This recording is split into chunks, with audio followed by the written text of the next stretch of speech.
आजच सबस्क्राईब करा आणि आपल्या आवडत्या मालिकांचा आनंद लुटा।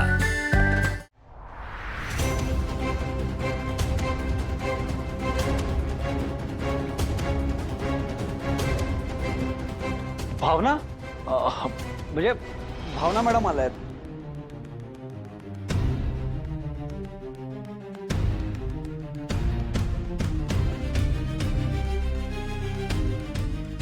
मॅडम या ना। येऊ दे त्यांना। एक मिनिट या। बसा बसा। थांबा, या कोण? आमचे अकाउंट्स वगैरे सगळं हेच बघतात। मगाशी तुमच्या मोबाईलवरून आपण यांनाच कॉल केला होता। या फॉर्मॅलिटीज नंतर करत बसा तुम्ही, आमच्याकडे तेवढा वेळ नाही आता। मॅडम, संपतराव गाडे पाटलांच्या घरातल्या प्रत्येक माणसांची अकाउंट डिटेल्स लागतील मला। या घरात जेवढी लोक क्रेडिट कार्ड वापरत आहेत त्या सगळ्यांची इन्फॉर्मेशन लागतील आम्हाला। बँक स्टेटमेंट, लोन्सची इन्फॉर्मेशन लागेल, शिवाय मागील 3 वर्षाची RTA फाईल रिटर्न लागेल। त्यांची जेवढीही प्रॉपर्टीज आहेत ना त्या सगळ्यांची इन्फॉर्मेशन लागेल आम्हाला, शिवाय पार्टी फंडाची इन्फॉर्मेशन लागेल। या घरात जे कॅश आणि सोनं मिळालं ना त्या सगळ्यांची इन्फॉर्मेशन तुम्हाला सबमिट करावी लागेल विथ डॉक्युमेंटेशन।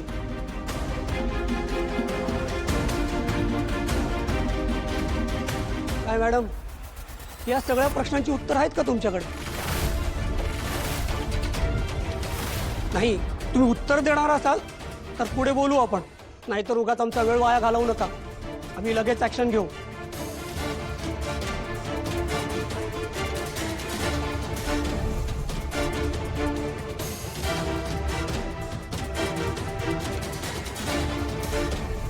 काय ग, हिला कशाला इथं बोलवलंय? ही प्रत्येक वेळेला हिच्याबद्दल आपण केवढा अपमान केला हिचा। आता बरोबर आयतं कोलीतच मिळालं हिच्या हातात। ही आता बरोबर आपल्या विरुद्ध सगळं सांगते की नाही बघ, पुरावा देते की नाही बघ।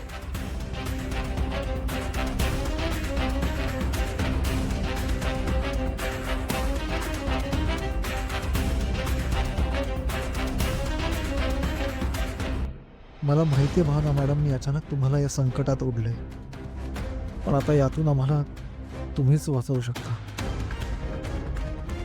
बऱ्याच गोष्टींचं डॉक्युमेंटेशन नाहीये, घरातली कॅश आणि सोन्याची तर कुठलीच नोंद नाहीये। आता कशी उत्तरं देऊ मी सगळ्याची?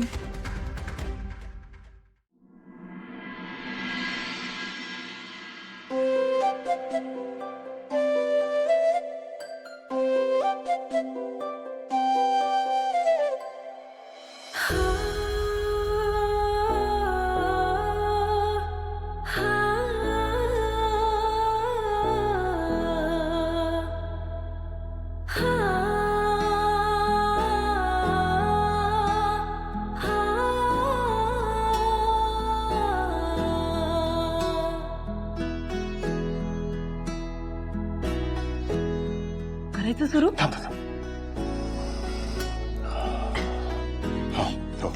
One, 2, 3.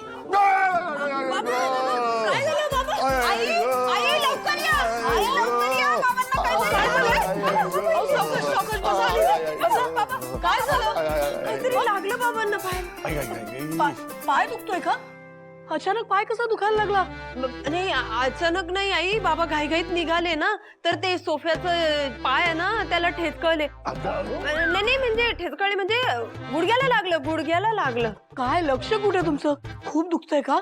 नाही फार काही नाही ग, थोडस लागलं, काय नाही। चल मी आता निघतो, मला जायचंय, उशीर झालाय मला। आता म्हणालात काही नाही म्हणून, आणि एवढं दुखतोय तुमचा पाय? असं कसं म्हणतेस? एवढं काही फार झालेलं नाहीये मला काही, आणि तेवढ्या काळानं कशाला सुट्टी करायची उगाच? चे हो का? मग जरा पाय टेकून दाखवा मला। अगं पण ठीक पाय आहे, टेकून दाखवा म्हटलं ना।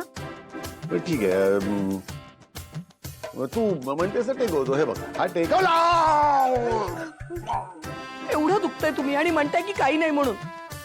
ते काही नाही, कुठेही जायचं नाहीये, काही रिक्षा वगैरे चालवायला जायचं नाही। उद्या आणखी दुखायला लागलं मग काय करायचं? आणि लक्ष्मी असं काय करतेस? अगं जर सुट्टी झाली तर 1 दिवसाचे पैसे जातील, नुकसान होईल ना. जीवापेक्षा मोठं आहे का ते? उद्या पाय आणखीन दुखावला मग काय करायचं? मग सगळी कामं सोडून घरी बसावं लागेल. हे बघा, अहो शरीर उत्तम असेल, शरीर ठीक असेल तर जास्त काळ काम करू शकतो आपण. तुम्हीच नेहमी म्हणता ना, शरीर आपली संपत्ती असते म्हणून. मग त्याची काळजी नको का घ्यायला? आपण स्वतःचं शरीर स्वतः जपायला हवं. हो का?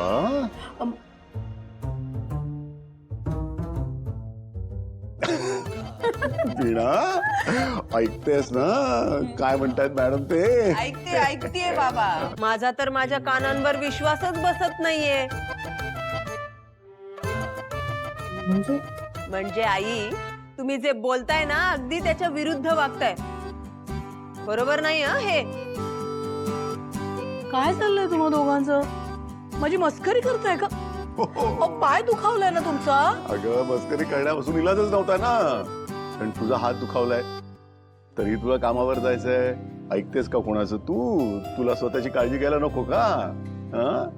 अगं लक्ष्मी, माझ्या तर पायाला काहीच झालेलं नाहीये. मी तर नाटक करत होतो. पण तुझा हात अगं खरोखरच दुखावलाय ना. आणि पोळ्या करायचं म्हटलं म्हणजे सगळा भार मनगटावर येणार. आज तू मारे जाशील, भरपूर पोळ्या करशील आणि उद्या हात अजून दुखावेल. मग काय करणार आहेस? बोल. तुम्ही दोघांनी मिळून नाटक केलं नाही का? तुम्ही काय हसताय आणि तू काय त्यांना साथ देतेस ग? Sorry I. एकंदरीत काय, मी घरी थांबावं म्हणून मी सगळी नाटकं केली ना. तुम्ही आता किती घाबरले मी. अहो काय ना, कामावर जावं लागेल. ते खानावळीचे जे चालक आहेत ना, ते थोडे गरम डोक्याचे. नका काळजी करू, मी जाईन ना तुमच्या जागेवर बदली म्हणून. अरे जाऊ दे ना तिला.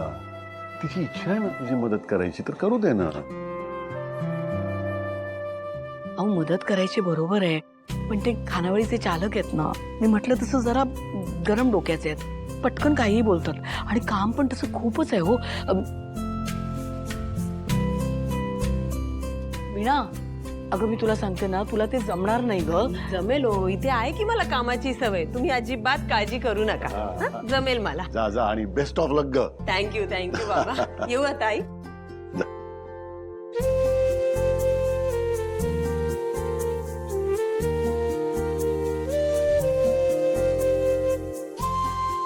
देवा, आजचा हा 1 दिवस वीणाला सांभाळून घे.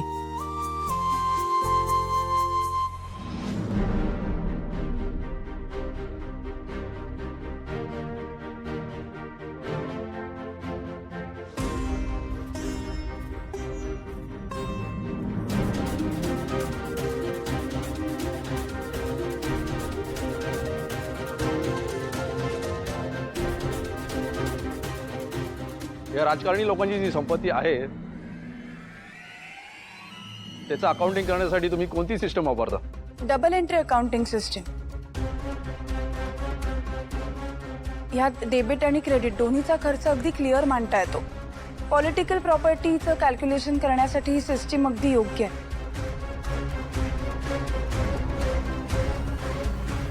हे सगळं ठीक आहे, पण घरात कॅश आणि सोनं मिळालंय त्याबद्दल तुमचं मत काय?